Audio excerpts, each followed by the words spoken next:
السلام علیکم دوستوں، آج میں آیا ہوا ہوں دی ہولی قرآن ایگزیبیشن کے اندر، جو کہ مسجد نبوی کے بالکل سامنے ہے۔ 5 نمبر گیٹ سے اگر آپ باہر نکلتے ہیں تو آپ کو سامنے ہی دی ہولی قرآن ایگزیبیشن نظر آئے گی۔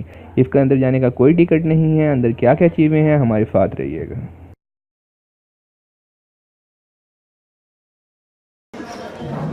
السلام علیکم ورحمۃ اللہ وبرکاتہ۔ وعلیکم السلام ورحمۃ اللہ وبرکاتہ۔ السلام علیکم ورحمۃ اللہ وبرکاتہ۔ وعلیکم السلام ورحمۃ اللہ بسم وبرکاتہ۔ اللہ الرحمن الرحیم، الحمد للہ رب العالمین، والصلاة والسلام علی اشرف الانبیاء والمرسلین، نبینا محمد صلی اللہ علیہ وسلم وعلی آلہ وصحبہ اجمعین، اما بعد۔ خوش آمدید کہتے ہیں آپ سب کو اس میوزیم میں، قرآن پاک کا میوزیم۔ اللہ رب العزت کے پاک کلام کا خوش نصیبی ہے ہماری، آج اسی سرزمین پہ ابھی ہم قرآن کریم کا تعارف کریں گے، جس سرزمین پہ اس قرآن کو اللہ تعالیٰ نے آسمانوں سے نازل فرمایا تھا۔ اور یہ وہ سرزمین مدینہ ہے جہاں پہ مسجد نبوی ہے، جہاں پہ نماز ادا کر کے آئے ہیں اور پھر کرنے والے ہیں اللہ کی توفیق سے، جس کے بارے میں نبی کریم کا فرمان ہے، جو انسان اس مسجد میں ایک نماز ادا کر لیتا ہے، اللہ تعالیٰ اسے 1000 نمازوں کا ثواب عطا فرماتا ہے۔ یہ وہ سرزمین مدینہ ہے جہاں پہ وہ مسجد قباء بھی ہے، انسان 2 نفر ہی ادا کرے مسجد قباء کے اندر، اللہ کے نبی فرماتے ہیں اللہ تعالیٰ اسے عمرے کا ثواب عطا فرما دیتے ہیں۔ اللہ سے میری دعائیں ہیں مالک کائنات اس سرزمین سے ہمیں کچھ سیکھنے، کچھ سمیٹنے، اپنی زندگی کو بدلنے کی اللہ تعالیٰ توفیق نصیب فرمائے۔ آئیے قرآن کریم کا ہم تعارف شروع کرتے ہیں۔ قرآن والے کون سے لوگ ہیں؟ آگے والے حال سے پہلے مرد حضرات میرے ساتھ چلیں گے، خواتین اپنے چہروں کو ناپیے، مردوں کے پیچھے پیچھے آرام سے چلتے ہیں۔ آئیے پہلے مرد حضرات تشریف لائیں، پیچھے خواتین بھی چلتے ہیں۔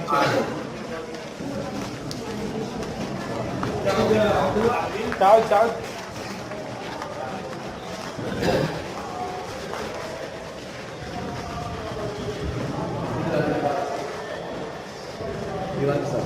دیوار کے ساتھ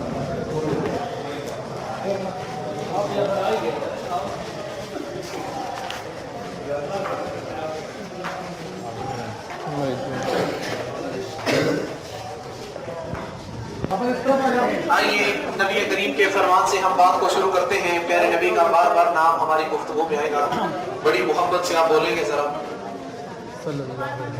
کیا بولیں گے؟ صلی اللہ علیہ وسلم۔ صلی اللہ علیہ۔ پیارے نبی کا نام ہے تو اس طرح نہیں، ہم مدینہ میں کھڑے ہیں، ذرا بلند آواز سے بولیے صلی اللہ علیہ وسلم۔ جو لوگ باتیں کر رہے ہیں ذرا وہ بھی بولے، ذرا صلی اللہ علیہ وسلم۔ صلی اللہ علیہ وسلم، صلی اللہ علیہ وسلم کا فرمان ہے۔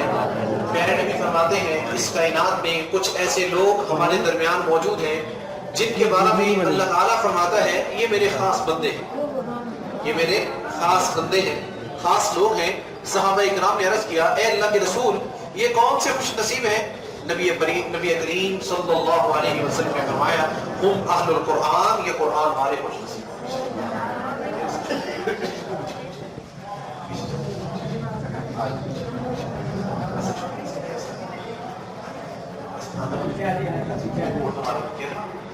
خاص بندے کون سے ہیں؟ صحابہ اکرام نے عرض کیا تو نبی کریم صلی اللہ علیہ وسلم نے فرمایا ہم اہل القرآن، یہ قرآن والے وہ خوش نصیب ہیں جو اللہ کے خاص بندے۔ قرآن والوں سے کیا مراد ہے؟ وہ لوگ ہیں جن کے اندر ایسی خوبیاں پائی جاتی ہیں، ایسی صفات پائی جاتی ہیں جو اللہ تعالیٰ کو بڑی پسند ہے۔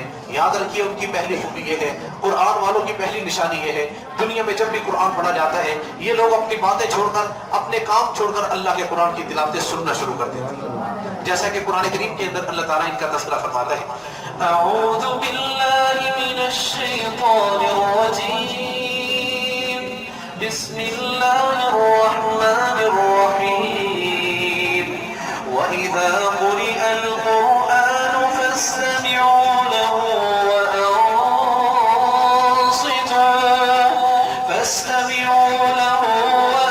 وَأَنصِتُوا لَعَلَّكُمْ تُرْحَمُونَ۔ مالک فرماتا ہے جب جب قرآن کی قرات ہو رہی ہو تو خاموشی کے ساتھ سنا کرو لعلکم ترحمون، اللہ تم پہ رحمت نازل فرمائے. یہ قرآن والوں کی پہلی نشانی. اور دوسری نشانی یہ ہے کہ وہ قرآن کریم کی دن رات تلاوتیں کرتے ہیں. رات کا وقت ہو تب بھی قرآن، دن کا وقت ہے تب بھی قرآن، کاروبار کے اندر ہے تب بھی قرآن، سفر کے اندر ہے تب بھی قرآن. آئیے تیسری خوبی یہ ہے کہ وہ قرآن کریم کو سینے کے اندر جگہ دیتے ہیں، قرآن کو یاد کرتے ہیں اور اسی طرح قرآن کریم کو سمجھ کے پڑھتے ہیں، ترجمے تفسیر کے ساتھ پڑھتے ہیں. آئیے باقی خوبیاں آگے والے حال میں ہم ان کا تذکرہ کرتے ہیں. پہلے مرد حضرات اور پیچھے خواتین.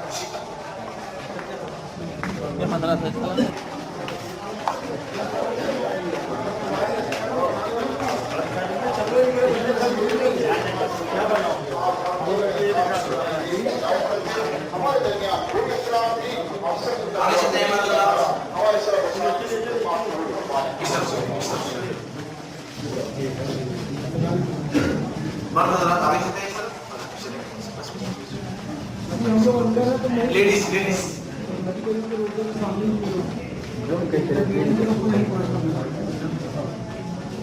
خواتین ایک طرف،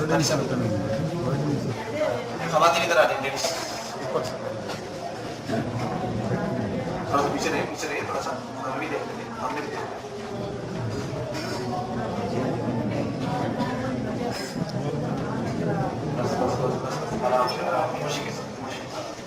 آئیے قرآن والوں کی 4 خوبیاں، 4 نشانیاں آپ نے سنی ہیں. کون کون سی؟ موبائل والے بھائی صرف جواب دیں گے، جن کے ہاتھ میں موبائل ہے صرف وہ جواب دیں گے، کیونکہ وہ سن بھی رہے ہیں اور ریکارڈ بھی کر رہے ہیں. یا موبائل نیچے کر رہے ہیں یا جواب دیں. کتنی محنت کے بعد اور انتظار کے بعد یہاں پہ پہنچے ہیں. ایسا نہ ہو یہ باتیں سر کے اوپر سے گزر جائیں اور ویسے کے ویسے خالی معاوض. توجہ فرمائیے، اللہ کا کلام قرآن کریم، قرآن والوں کی نشانیاں 4 میں نے ذکر کی ہے. قرآن کریم کی تلاوتوں کو وہ سنتے ہیں، اب قرآن کریم کی تلاوت کو سنتے ہیں، پھر قرآن کریم کو پڑھتے ہیں، پھر قرآن کریم کو یاد کرتے ہیں، سینے کے اندر جگہ دیتے ہیں. اور چوتھی نشانی میں نے بیان کی قرآن کریم کو سمجھنا، قرآن کریم کو ترجمے تفسیر کے ساتھ. اور 5ویں نشانی یہ ہے کہ وہ قرآن کریم پر ایمان اور یقین بھی رکھتے ہیں. اور 6ٹھی نشانی یہ ہے قرآن کریم پر عمل کرتے ہیں. اور 7ویں نشانی ہے قرآن کے مطابق اپنا اخلاق بناتے ہیں. اور 8ویں نشانی یہ ہے کہ وہ قرآن کریم کے مطابق جہاں ظاہری طور پہ عمل کرتے ہیں وہیں پہ اپنے دلوں کی تربیت بھی قرآن کے مطابق کرتے ہیں. جیسا کہ نبی کریم بولیے صلی اللہ علیہ وسلم کے بارے میں جناب سیدہ عائشہ، حضرت سیدہ عائشہ رضی اللہ تعالیٰ عنہ سے کسی نے سوال کیا کہ نبی پاک کا اخلاق کیسا تھا. فرمانے لگی تم نے قرآن نہیں پڑھا، نبی پاک کا اخلاق دیکھنا ہے تو پورا قرآن بھرا پڑا. میری اللہ سے دعا ہے اللہ ایسا ہی اخلاق ہم سب کو نصیب فرمائے. آمین. یہ قرآن کریم اللہ تعالیٰ نے کیسے کیسے نازل کیا. قرآن کریم کو ایک بار تو اللہ تعالیٰ نے مکمل قرآن کریم لوح محفوظ سے آسمان دنیا پہ صرف ایک رات میں نازل کیا تھا. وہ رات کون سی تھی؟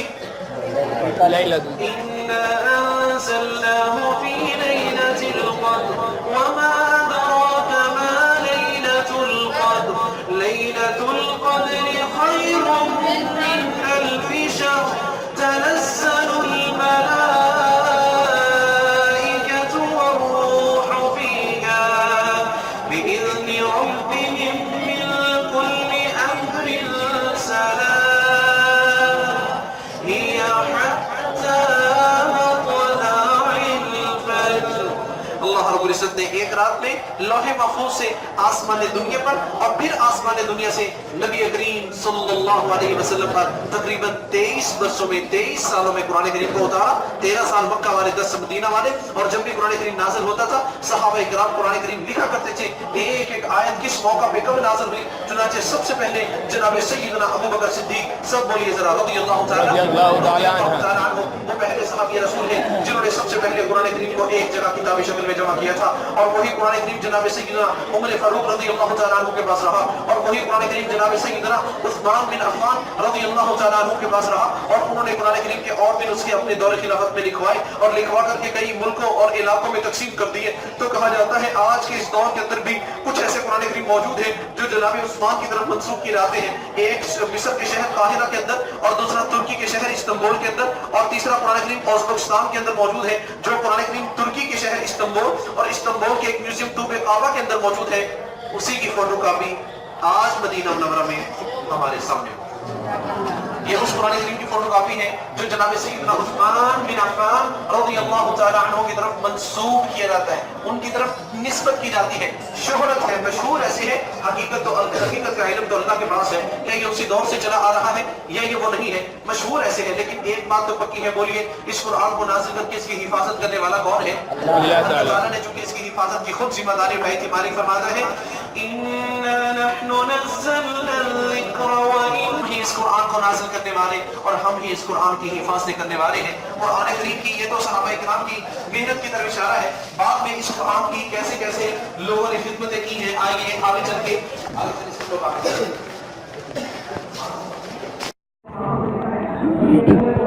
فارسی زبان میں ترجمہ بھی کیا ہے، فارسی زبان میں ترجمہ بھی کیا ہے۔ یہ قرآن کریم 200 سال پہلے انہوں نے اللہ کے اس کلام کو مدینہ منورہ کے لیے وقف کیا تھا، اسی وقت سے یہ مدینہ منورہ کے اندر موجود ہے۔ ہمیں یہاں سے کئی باتیں سمجھ آ رہی ہیں، اللہ کا یہ کلام قرآن کریم انہوں نے لکھا بھی ہے اور قرآن کو سمجھا بھی ہے، قرآن کریم کا فارسی زبان میں ترجمہ بھی کیا ہے۔ یہ وہ عظیم مقصد تھا جس کے لیے اللہ تعالیٰ نے قرآن کریم کو آسمانوں سے نازل کیا تھا، جیسا کہ مالک کائنات قرآن کریم میں فرماتا ہے قرآن کس لیے آیا تھا؟ اعوذ باللہ من الشیطان الرجیم، بسم اللہ الرحمن الرحیم، کتاب انزلناہ الیک مبارک، کتاب انزلناہ الیک مبارک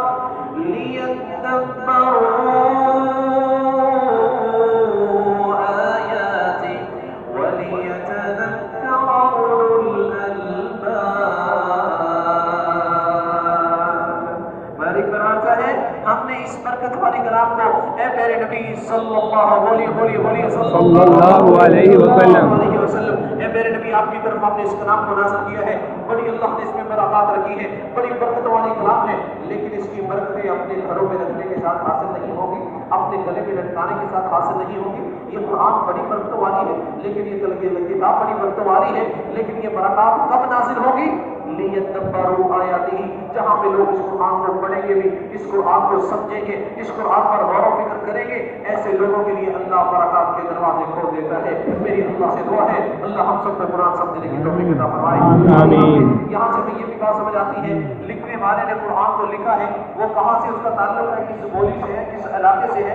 اللہ تعالیٰ نے جب اپنے دین کا کام لینا ہوتا ہے تو اللہ یہ نہیں دیکھتا یہ انسان کہاں کا رہنے والا ہے، یہ انسان عربی ہے، اجمی ہے، یہ مانا دولت والا ہے، غریب فقیر ہے۔ اللہ نے دیکھنا یہ ہے ان اکرمکم عند اللہ اتقاکم، اس کے دل کے اندر اللہ کی محبت کتنی ہے، اللہ کا ڈر کتنا ہے، اس کے دل میں تقوی کتنا ہے۔ میری اللہ سے دعا ہے اللہ تقوی کی دولت سے بھی ہم سب کو مالا مال فرمائے، آمین۔ اس ٹائم مغرب کی اذان کا ٹائم ہونے والا ہے، تو اس کی وجہ سے انہوں نے ہمیں کمپلیٹ ڈیٹیل میں چیزیں نہیں بتائی ہیں، تو آپ سے یہی ریکویسٹ کروں گا میں کہ جب بھی آپ یہاں پر آئیں تو کوشش کریں صبح فرسٹ ٹائم آپ آ جائیں، عصر کے بعد بھی آ سکتے ہیں، لیکن عصر کے اگر کیونکہ کافی لمبی لائن لگی ہوتی ہے یہاں پہ آنے میں، تو جو اگر لیٹ ہو جاتے ہیں وہ پھر مغرب کا ٹائم ہو جاتا ہے، تو اس کی وجہ سے یہ کمپلیٹ چیزیں نہیں دکھا سکتے۔ تو اگر آپ صبح فرسٹ ٹائم 9-10 بجے آ جائیں گے تو آپ ڈیٹیل میں یہ چیزیں دیکھ سکیں گے۔ تو امید ہے فرینڈ آپ لوگوں کو یہ ویڈیو پسند آئی ہوگی، اپنی رائے کا اظہار اس ویڈیو کو لائک کر کے دیجیے گا اور کمنٹس کر کے ہمیں ضرور بتائیے گا آپ لوگوں کو یہ ویڈیو کیسی لگی۔ تو ملتے ہیں اگلی ویڈیو کے ساتھ، تھینکس فار واچنگ۔